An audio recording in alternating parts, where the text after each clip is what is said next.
Hello दोस्तों, आप सभी का स्वागत है आपके अपने YouTube channel SSC exam pro में। आज मैं फिर इलेक्शन से संबंधित महत्वपूर्ण विषय को लेकर आया हूं कि पीठासीन अधिकारी द्वारा जो डायरी है उसे कैसे भरा जाएगा। अगर वीडियो आपको थोड़ी भी पसंद आए या आप इलेक्शन से संबंधित कोई और जानकारी चाहते हैं या आप किसी कॉम्पिटिशन की तैयारी कर रहे हैं तो चैनल को लाइक, शेयर और सब्सक्राइब जरूर करें तथा नोटिफिकेशन बेल को भी क्लिक कर दें तथा कमेंट करना भी ना भूलें। तो चलिए शुरू करते हैं। पीठासीन अधिकारी की जो डायरी होती है उसे कैसे भरा जाता है।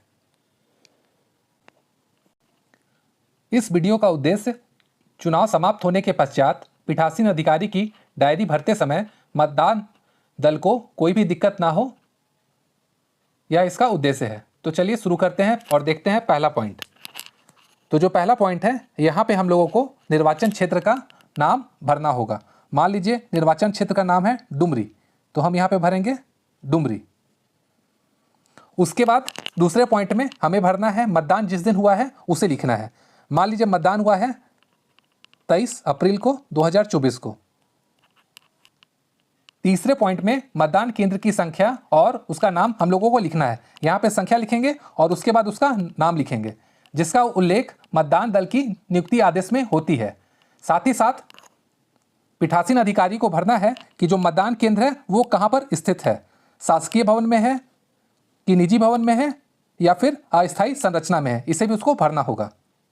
चौथे पॉइंट में यदि विशेष परिस्थिति में पीठासीन अधिकारी द्वारा स्थानीय रूप से मतदान अधिकारियों की नियुक्ति की गई है तो उसकी कुल संख्या हम लोगों को यहाँ पे भरनी है। मान लीजिए मतदान अधिकारी की संख्या 3 है तो हम लोग यहाँ पे 3 भर देंगे। फिर पांचवा पॉइंट है, पांचवा पॉइंट में यदि किसी कारणवश मतदान दल का कोई सदस्य अनुपस्थित रहता है तो पीठासीन अधिकारी द्वारा नियुक्त मतदान अधिकारी का विवरण देना होगा। ऐसी स्थिति में पीठासीन अधिकारी को सेक्टर ऑफिसर और रिटर्निंग ऑफिसर को भी यह बताना चाहिए तथा ऐसी नियुक्ति में वैसे व्यक्ति को प्राथमिकता मिलेगी जो शासकीय सेवक हो। तो यहाँ पे हम लोग उसका पूरा डिटेल भर देंगे। 6 पॉइंट में जो इलेक्ट्रॉनिक वोटिंग मशीन से संबंधित है उसमें हम लोगों को भरना है कि उपयोग में लाई गई कंट्रोल यूनिट की संख्या। मान लीजिए 2 यूज हुआ है तो यहाँ पे 2 लिखा जाएगा। उपयोग में लाई गई कंट्रोल यूनिट की क्रम संख्या, उसका जो सीरियल नंबर होगा वो लिखना। मान लीजिए 1 2 3 4 है तो 1 2 3 4 यहाँ लिखा जाएगा। उसके बाद उपयोग में लाई गई मतदान यूनिट की संख्या, मान लीजिए ये 3 था तो यहाँ 3 लिखा जाएगा। उसी तरह मान लीजिए मतदान यूनिट की क्रम संख्या थी 3 4 5 तो यहाँ 3 4 5 लिखा जाएगा। उसके बाद हम लोगों को लिखना है कि उपयोग में लाई गई पेपर सीलों की संख्या। अगर पेपर सील की संख्या 4 थी तो हम लोग यहाँ 4 लिखेंगे। उसी तरह जो भी क्रम संख्या होगी पेपर सील की वो यहाँ पे लिख देंगे। फिर हम लोग को पर्दाय किए गए विशेष टैग की संख्या लिखना है। अगर 5 था तो यहाँ पे 5 लिख देंगे। उसके बाद पर्दाय किए गए विशेष टैग का जो भी क्रम संख्यांक होगा वो हम यहाँ पे लिख देंगे। ये पॉइंट भी विशेष टैग से ही संबंधित है कि उपयोग में लाए गए विशेष टैग की संख्या कितनी है वो यहाँ पे लिखना है। उसके बाद उपयोग में लाए गए विशेष टैग का जो भी क्रमांक संख्यांक होगा वो यहाँ लिखना है। उसके बाद जो हम लोग उपयोग में नहीं लाए हैं और वापस कर दिए हैं उस विशेष टैग की क्रम संख्या क्या है वो यहाँ पे हम लोग लिख देंगे। चलिए अब हम लोग देखते हैं स्ट्रिप सील्स के बारे में।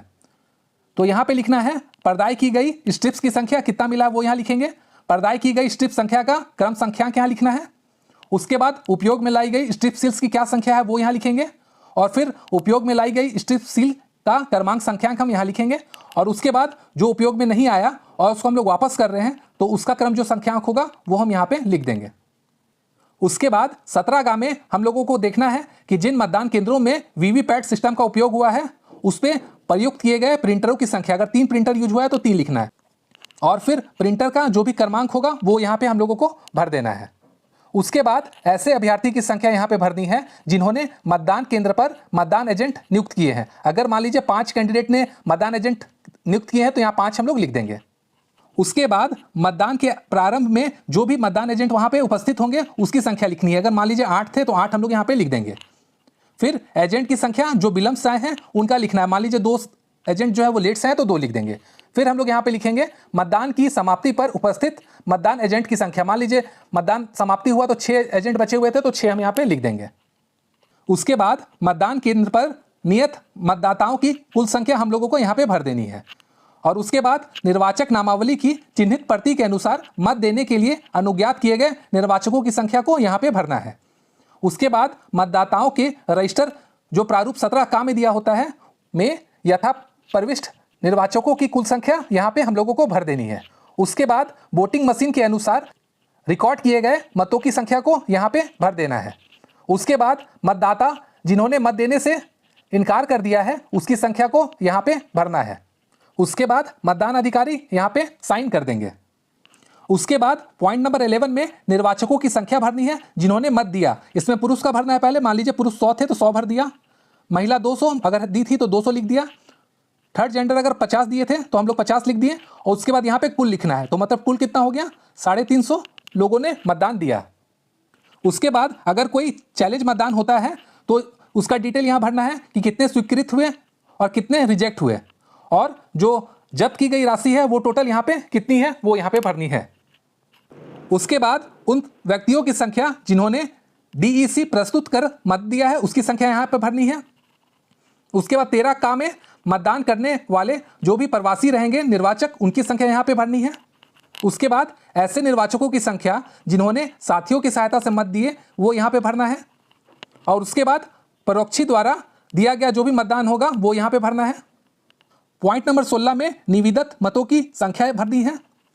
उसके बाद पॉइंट नंबर 17 में निर्वाचकों की संख्या जिन्होंने उनकी उम्र के बारे में घोषणा प्राप्त हुई है वो यहाँ पे भरना है। इसका मतलब यह है कि अगर कोई पीठासीन अधिकारी बोलता है कि वो 16 साल का मुझे लग रहा है और वो बोलता है कि नहीं मैं 18 साल का हूँ और वोटर लिस्ट में उसका नाम है, तो उसे घोषणा करनी पड़ती है। और जो यह घोषणा देने से मना कर देगा उसका डिटेल हम लोगों को यहाँ भरना है।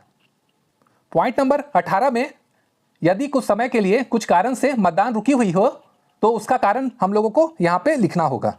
उसके बाद पॉइंट नंबर 19 में प्रत्येक 2 घंटे में डाले गए मतों की संख्या को अच्छे से भरना होता है, क्योंकि इसमें हमेशा त्रुटि हो जाती है। इसे भरने के समय हर 2 घंटे के हिसाब से वोट लिखना पड़ता है, ना कि कुल संख्या। इसका मतलब है अगर 7 से 9 के बीच में 50 वोट हुआ है तो हम लोग 50 यहाँ पे लिखेंगे। उसके बाद 9 से 11 के बीच में अगर 40 वोट हुआ है तो हम 40 लिखेंगे, ना कि 50 और 40 को हम ऐड कर देंगे। इसी तरह हर घंटे में कितने वोटिंग हुए हैं वो सारा हम लोग यहाँ पे भर देंगे। और मतदान के प्रारंभ और समापन के नियत समय के आधार पर आवश्यक परिवर्तन किया जा सकता है, इसका भी ध्यान रखना है।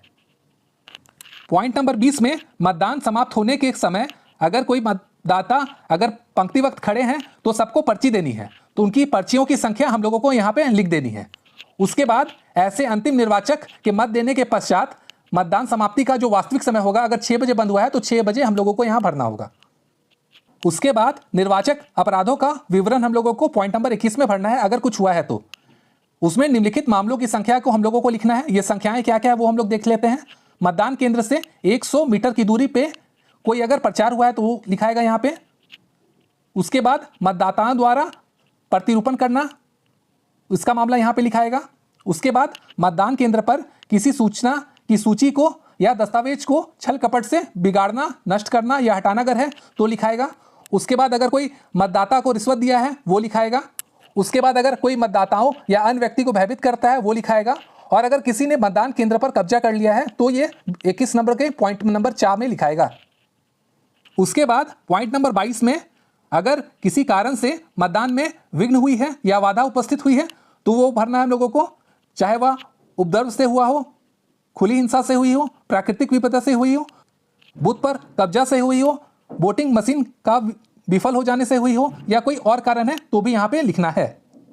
उसके बाद पॉइंट नंबर 23 में अगर मतदान केंद्र पर उपयोग में लाई गई किसी भी वोटिंग सिस्टम को, तो देखते हैं इसमें क्या क्या पॉइंट है, उसका ब्यौरा हम लोगों को यहाँ प्रस्तुत करना होगा। पीठासीन अधिकारी की अभिरक्षा में से अवैधानिक रूप से छीन लिया गया हो, या फिर आकस्मिक या जानबूझकर गुम या नष्ट कर दिया गया हो, या फिर नुकसान पहुंचाकर या छेड़छाड़ करके मतदान को दूषित किया गया हो।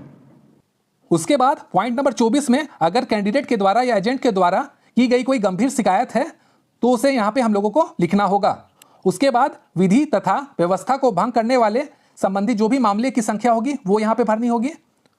उसके बाद मतदान केंद्र पर की गई त्रुटियों और अनियमितताओं की रिपोर्ट अगर कुछ है तो यहाँ पे भरना होगा उसे। उसके बाद पॉइंट नंबर 27 में क्या मतदान के प्रारंभ होने के पूर्व यदि आवश्यक हो, मतदान के क्रम पर जब किसी नई वोटिंग मशीन का उपयोग किया गया है तथा मतदान की समाप्ति पर जैसा आवश्यक हो कुछ घोषणा की गई हो तो यहाँ पे लिखना है। और उसके बाद पीठासीन अधिकारी यहाँ पे स्थान लिखेंगे, तिथि लिखेंगे और यहाँ पे अपना हस्ताक्षर करेंगे।